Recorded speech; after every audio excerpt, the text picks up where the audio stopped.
Very good morning to everyone. Welcome back at BBVN online classes. आज अपन बात करते हैं अकाउंटेंसी क्लास 11th कॉमर्स की। इन आवर प्रीवियस क्लास अपन ने जीएसटी के बारे में डिस्कस किया। अपन ने जीएसटी का मीनिंग समझा था, जीएसटी के टाइप समझे थे और जीएसटी को कैलकुलेशन करने की बात करी थी और उसको अपन एक न्यूमेरिकल क्वेश्चन से सोल्व भी किया था। आज उसी टॉपिक को अपन कंटिन्यू करते हैं आवर नेक्स्ट न्यूमेरिकल क्वेश्चन से। ये क्वेश्चन आपकी बुक में ही है, एग्जाम्पल नंबर 14 है, आपको सोल्व भी करना है। एक बार मैं इसको यहाँ सोल्व करवा देता हूँ, आपको दोबारा से इसको सोल्व करके हुए काम करना है। देखिए कुछ ट्रांजेक्शन्स यहाँ लिखे हुए हैं, जैसे ट्रांजेक्शन नंबर 1 लिखा हुआ है, purchase goods from Sanjeev of ₹40,000 plus IGST eight the rate of 18%। जब IGST की बात करी तो अपन क्या कहते हैं, it is interstate transactions.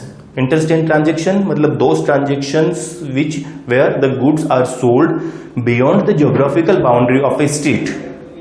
Beyond the geographical boundary of a state are known as IGST। तो IGST 18% की रेट से करनी है at 10% trade discount and 2.5% cash discount. Paid the amount at the time of purchase itself, यानी कि ये amount अपन ने immediate payment कर दी। जब परचेज किया उसी टाइम ड्यूरेशन पर इसका अमाउंट का पेमेंट कर दिया था। सेकेंड ट्रांजेक्शन अपना लिखा हुआ है, purchase goods from Vijay of ₹40,000 plus IGST 18% eight the rate of 10% trade discount and 3% cash discount. Half of the amount paid immediately, उसमें से अपन ने क्या किया, इमीडिएट जो पेमेंट किया वो कितना किया, हाफ ऑफ द अमाउंट। इसका half amount immediate cash payment किया है। देखो एक चीज है, अपन बार बार डिस्कस कर रहे हैं और मैं आपको दोबारा बता देता हूं। प्रैक्टिकली जब अपन लाइफ में जीएसटी को काम में लेते हैं तब GST is calculated after the deduction of both two types discount, यानी कि trade discount and cash discount. But in our syllabus, but in our books अपन ने क्या कहा, अपन ने कैश डिस्काउंट को इग्नोर करते हुए काम करना है। क्यों करना है, क्योंकि साहब बोर्ड ने, CBSE ने अपने स्टूडेंट्स के लिए जो न्यूली कॉमर्स के अंदर इंटर हुए हैं और स्टार्टिंग में न्यूली अकाउंट्स की स्टडी करते हैं, उनके लिए after the cash discount of GST, calculation of GST after the cash discount is very hard. वो उनके लिए थोड़ा सा हार्ड हो जाता है। जब हार्ड हो जाता है तो CBSE ने क्या किया, स्टूडेंट्स को ध्यान में रखते हुए इसको इग्नोर करने की बात करी। किसको, सिर्फ कैश डिस्काउंट को। किसको किया है, सिर्फ कैश डिस्काउंट को किया, यानी कि ट्रेड डिस्काउंट के डिडक्शन के बाद में अपने को GST का कैलकुलेशन करना है। अपने इसी सिलेबस के अकॉर्डिंग अपने को कैश डिस्काउंट को डिडक्ट करने के बाद में GST का कैलकुलेशन नहीं करना है। क्लियर है। लेकिन प्रैक्टिकल में अगर आप बात करते हैं तो आप कहते हैं कि साहब कैश डिस्काउंट भी माइनस होता है। बिल्कुल होता है, क्योंकि GST is calculated after the deduction of both two types discount, that is trade discount और कैश डिस्काउंट। तो ठीक है। अब थर्ड ट्रांजेक्शन में लिखा हुआ है, sold goods to Anil for ₹20,000 plus CGST and SGST at the rate of 9% each, allowed him 10% trade discount and 3% cash discount. Half amount received by check and balance received by half amount received by cash and balance received by check. Fourth transaction अपना लिखा हुआ है, sold goods costing ₹40,000 against ए check और eight A profit of 25%। हमने 40,000 रुपए की coast का material cell किया, यानी कि ये इसकी सेलिंग प्राइस नहीं है, ये आपकी कॉस्ट वैल्यू दे रखी है कि 40,000 क्या है, कोस्ट वैल्यू, और उसको आपने बेचा कितने पर है, 25% प्रॉफिट अर्न करते हुए। और ये 25% प्रॉफिट की रेट किस पर दी गई है, कोस्ट पर दी गई है। तो सबसे पहले अपन इसकी सेलिंग प्राइस को कैलकुलेट करेंगे। Then after deduct 20% trade discount plus IGST 18% और कैश डिस्काउंट अलाउड एट 2%। 2% की रेट से कैश डिस्काउंट अलाउ करना है। तो अब पहले एंट्री अपन बात करें कि purchase goods from Sanjeev of ₹40,000, यानी कि फर्स्ट ट्रांजेक्शन अपन ने क्या किया, परचेज किया, purchase account debit to input. अब GST परचेज के साथ में इनपुट आती है, यानी कि इनपुट IGST अकाउंट डेबिट।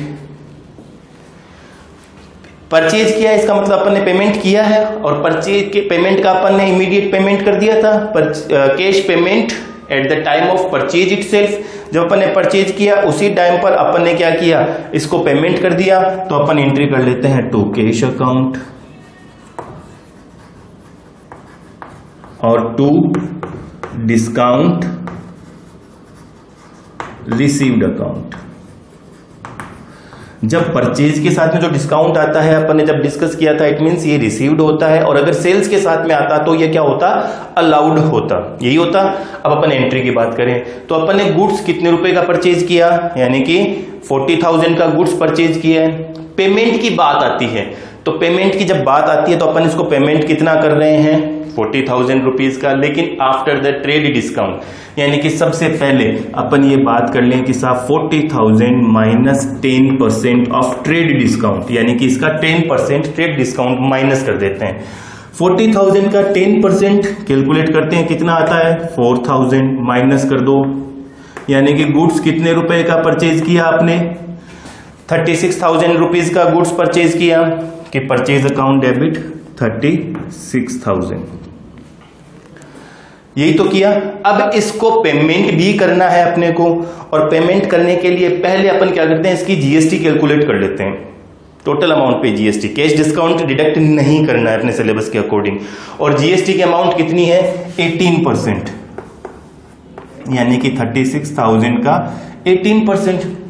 जब 36,000 का 18% कैलकुलेट कर लेते हैं तो ये अमाउंट हो जाती है 6480। कितना हो जाता है 6480। अब टोटल अमाउंट कितनी हो गई पेमेंट करने की 36,000, तो गुड्स की परचेज अमाउंट पेमेंट करना है 6480 का, तो टोटल अमाउंट पेमेंट कितना करना है अपने को 42,480। अब इसका कैश डिस्काउंट निकाल लेते हैं, यानी कि 2.5% कैश डिस्काउंट निकाल दिया इसका, इसी में से माइनस कर देते हैं टोटल अमाउंट के ऊपर। लेकिन प्रैक्टिकली क्या करते हैं अपन, पहले 36,000 का 2.5 कैश डिस्काउंट माइनस करते हैं, फिर बची हुई अमाउंट के ऊपर जीएसटी का कैलकुलेशन होता है इन प्रैक्टिकल में। लेकिन अपने सिलेबस के अकॉर्डिंग अपन इसको इंक्लूड करते हुए ही काम कर लेते हैं, यानी कि अब इसका 2.5% कैश डिस्काउंट की बात करेंगे तो ये अमाउंट आ जाती है अपनी 1062। कितना अमाउंट आ गया 1062। अब 42,480 में से इतने रुपए का आपको पेमेंट करना था संजीव को। संजीव से आपने गुड्स परचेज किया था तो इतने रुपए का पेमेंट करना था।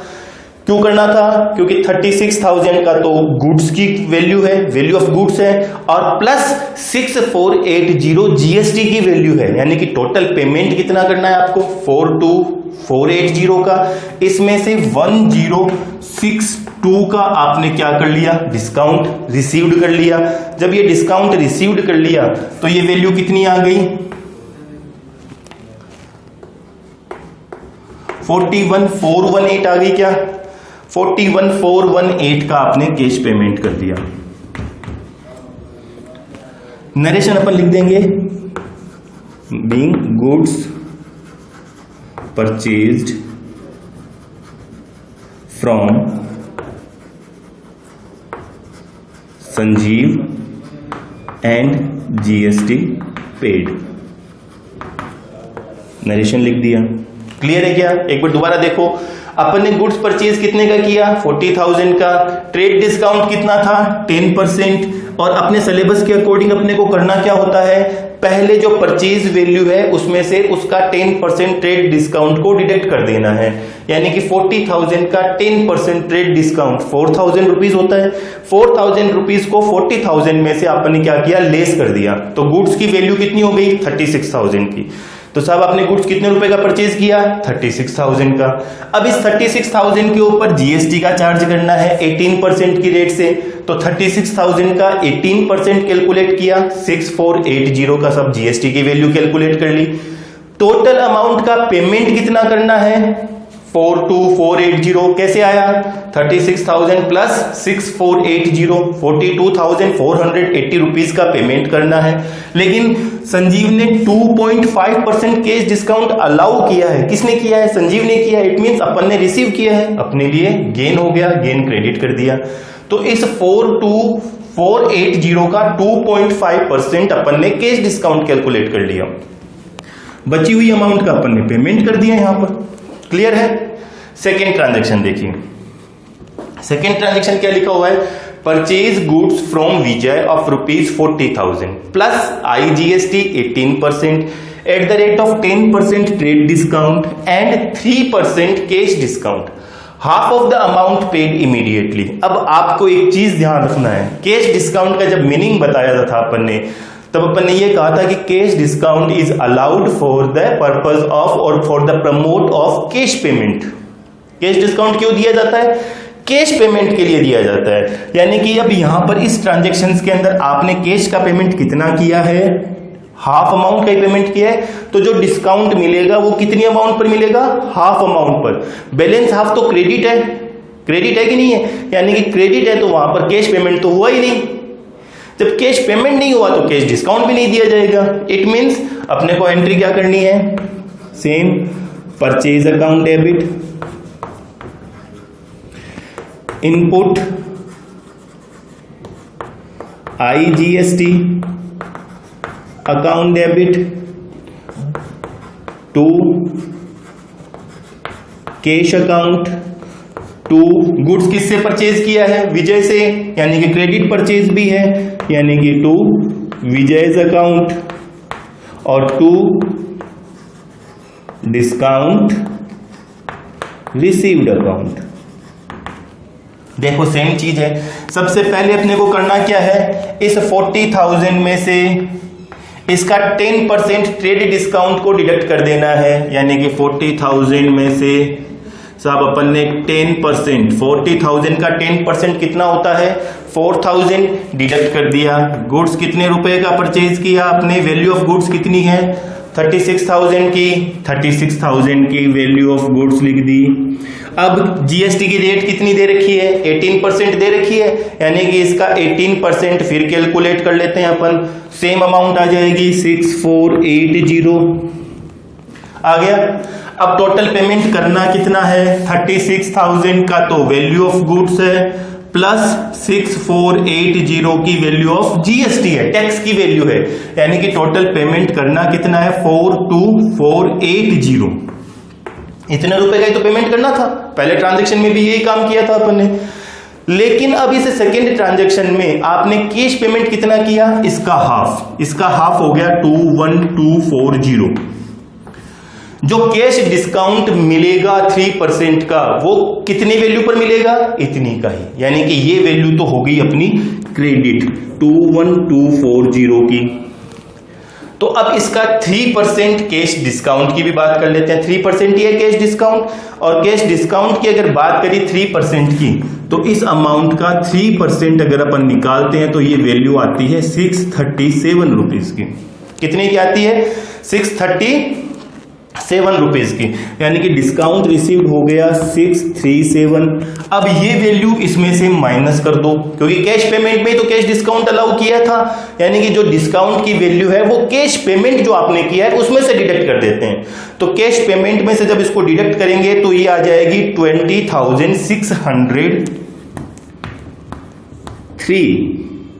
ये कैश डिस्काउंट हो गया। यानी कि अब इस जर्नल एंट्री के थ्रू अपना क्या बन गया, गुड्स परचेज किया 36,000 का, GST का कैलकुलेशन हुआ 6480 का, कैश पेमेंट कितना हुआ 20,603 रुपीज का after the deduction of cash discount. और कैश डिस्काउंट टोटल अमाउंट में से क्यों नहीं डिडक्ट किया, क्योंकि टोटल अमाउंट का फुल पेमेंट नहीं किया है, अपन ने पार्ट पेमेंट किया है, अपन ने हाफ अमाउंट का पेमेंट किया है। जब हाफ अमाउंट का पेमेंट किया है तो जितना कैश पेमेंट किया है सिर्फ उसी का 3% कैश डिस्काउंट डिडक्ट कर देंगे, बैलेंस अमाउंट तो अभी भी क्रेडिट है। यानी कि विजय को हमने क्या किया, क्रेडिटर जनरेट किया है क्रेडिट परचेज के टाइम पर, इट मींस हमने लायबिलिटी क्रिएट करी। क्लियर है, नरेशन सेम आ जाएगा, being goods purchased and half amount paid, half amount and GST paid. Clear है। बात करते हैं अपने अगले ट्रांजैक्शंस की, जो कि है थर्ड ट्रांजैक्शंस। देखो अपन अपने अगले ट्रांजैक्शंस की बात कर लेते हैं।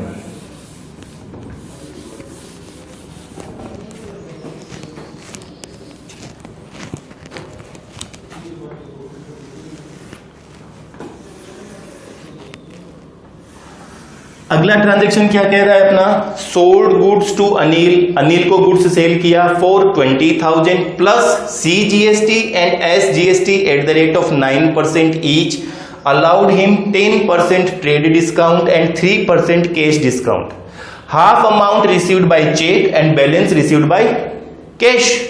यानी कि अपन ने क्या किया, 20,000 का जो गुड्स सेल किया है उसकी दो पार्ट में अमाउंट रिसीव्ड किया, आधी अमाउंट हमने कैश रिसीव्ड कर ली, लेकिन आधी अमाउंट का अपन ने करंट डेट का चेक ले लिया। ये चेक भी तो कैश अकाउंट होता है, यानी कि पूरी अमाउंट कैश पर काम हो रही है, हो रहा है। तो अब अपन एंट्री क्या कर देंगे, थर्ड ट्रांजैक्शन की कैश अकाउंट डेबिट। अब जब सेल्स की बात आती है तो सेल्स के साथ में डिस्काउंट अलाउड आता है, और डिस्काउंट अलाउड बिजनेस के लिए क्या होता है, लॉस होता है, यानी कि डेबिट कर दिया। Discount allowed account debit to sales किया है तो to sales account, to output CGST account और टू आउटपुट SGST। यही तो काम किया है अभी अपन ने। अब अपन ने कैश कितने रुपए का सेल किया साहब, तो मैं यहां पर ये बात करता हूं, अपन ने गुड्स कितने रुपए का सेल किया है, गुड्स सेल किया है 20,000 माइनस 10% ट्रेड डिस्काउंट, यानी कि इस 20,000 का 10% इसमें से लेस कर देते हैं। तो गुड्स कितने रुपए का सेल किया, वैल्यू ऑफ गुड्स कितनी हुई 18,000, यानी कि सेल्स के अंदर वैल्यू लिख दी हमने 18,000। अब इस 18,000 का 9% की रेट से CGST और SGST कैलकुलेट करना है, तो 18,000 का 9% की रेट से अगर CGST और SGST कैलकुलेट करते हैं तो ये आ जाता है 1620 का। टोटल अमाउंट कितनी हो गई साहब, पेमेंट कितना आना चाहिए था आपके पास में, 18,000 plus 1620, total amount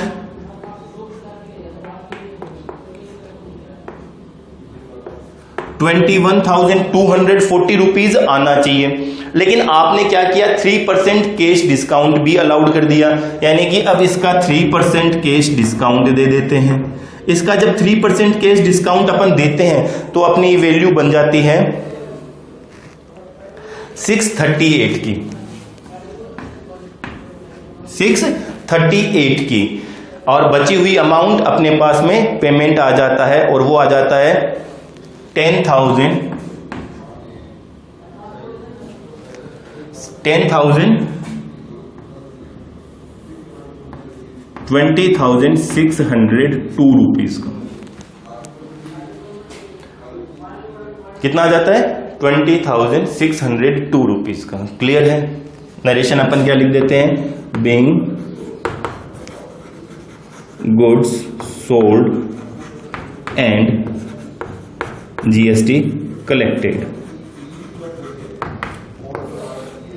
fourth transactions की बात करते हैं। अब फोर्थ ट्रांजैक्शंस की बात करने से पहले अपन एक चीज देखते हैं। फोर्थ ट्रांजैक्शन में क्या लिखा हुआ है कि सोल्ड गुड्स कोस्टिंग रुपीज 40,000, यानी कि 40,000 रुपीज की कोस्ट का गुड्स सोल्ड किया है, यानी कि सेलिंग प्राइस नहीं है, ये क्या है, कोस्ट प्राइस है। प्लस इसका प्रॉफिट कितना है, 25% ऑन कोस्ट है कि नहीं है, यानी कि प्लस 25%। अब 40,000 का 25% कैलकुलेट करते हैं तो कितना होता है, 10,000 होता है कि नहीं होता, यानी कि आपने गुड्स कितने रुपए में सेल किया, 50,000 में। 40,000 रुपीज का गुड्स सेल किया है कितने रुपीज में, 50,000 में, और अब इसका 20% ट्रेड डिस्काउंट भी दे दिया, यानी कि इसका 20%।